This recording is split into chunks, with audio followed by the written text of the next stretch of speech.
नमस्कार मित्रों, हर हर महादेव। आज हम बात करेंगे पितर पक्ष के विषय में। पितर पक्ष क्या है? पितरों का कार्य पूरा न करने से क्या दोष पड़ता है, साथ ही साथ पितृदोष क्या है, पितृदोष के लक्षण क्या है और पितृदोष के उपाय क्या हैं। तो इन्हीं विषय में आज मित्रों हम चर्चा करेंगे।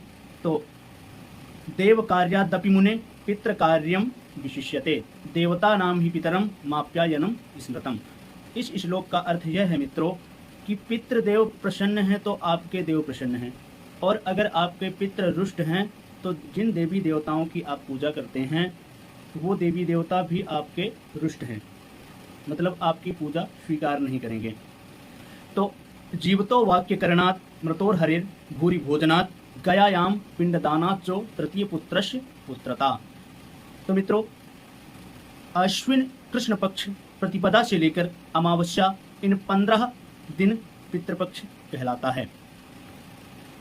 इन 15 दिनों में लोग अपने पूर्वजों का जल देते हैं तथा उनकी मृत्यु तिथि पर पावन पार्वण श्राद्ध करते हैं। पिता माता आदि पारिवारिक मनुष्यों की मृत्यु के पश्चात उनकी प्रसन्नता के लिए श्रद्धा पूर्वक किए जाने वाले को पितृश्राद्ध कहते हैं। मित्रों, हमारे हिंदू धर्म में माता पिता के सेवा ही सबसे बड़ी पूजा है। माना गया है, हमारे शास्त्रों में पितरों के उद्धार के लिए पुत्र की अनिवार्यता मानी गई है। माता पिता को मृत्यु के बाद लोग विस्मृत न कर दें, इसलिए हमारे शास्त्रों में विशेष विधान दिया गया है पितृपक्ष के विषय में। मित्रों, हमारे हिंदू धर्म में ग्रंथों के अनुसार मनुष्य पर 3 प्रकार के ऋण प्रमुख माने गए हैं। वो 3 प्रकार के ऋण कौन कौन से हैं मित्रों? पितृ ऋण, देव ऋण और ऋषि ऋण। इनमें से इन तीनों ऋणों में से सबसे बड़ा पितृ ऋण होता है। पितृ ऋण सर्वोपरि माना गया है। मित्रों, हमें प्रत्येक वर्ष पितृपक्ष में अपने पूर्वजों का श्राद्ध करना चाहिए, जिससे हमारे पितृ देवता प्रसन्न होते हैं और हमारे घर शांति एवं उन्नति के द्वार खुलते हैं। मित्रों, यदि हम अपने पूर्वजों का कार्य नहीं करते तो हमारे पूर्वज रुष्ट हो जाते हैं और इसमें हमें नकारात्मक ऊर्जा और पितृदोष लग जाता है। और वो दोष कौन से हैं? तो जब मित्रों पितृदोष लग जाता है तो पितृदोष क्या है, क्या उसके लक्षण हैं? तो मित्रों आइए बात करते हैं कि पितृदोष के क्या लक्षण हैं।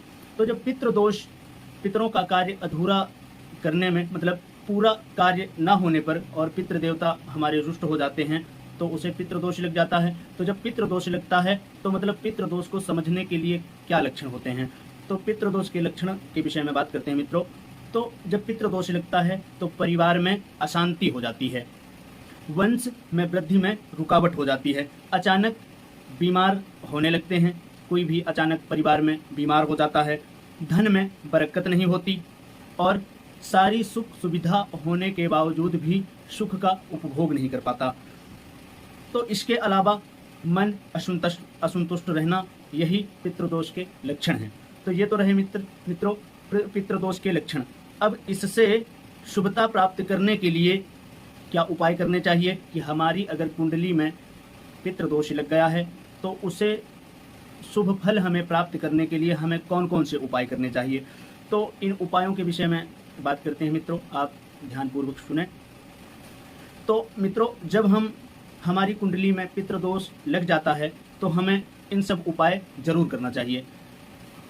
पितृपक्ष में पूर्णिमा से अमावस्या तक प्रतिदिन शाम में अपने घर में सरसों का एक दीपक दक्षिण मुखी ज्योति करके अवश्य जलाएं। इसे प्रतिदिन करना है मित्रों। पितृ गायत्री मंत्र जप करें, पितृदोष इससे शांत होता है और शीघ्रातिशीघ्र ही बहुत कम समय में शुभ फल प्राप्त होने लगते हैं।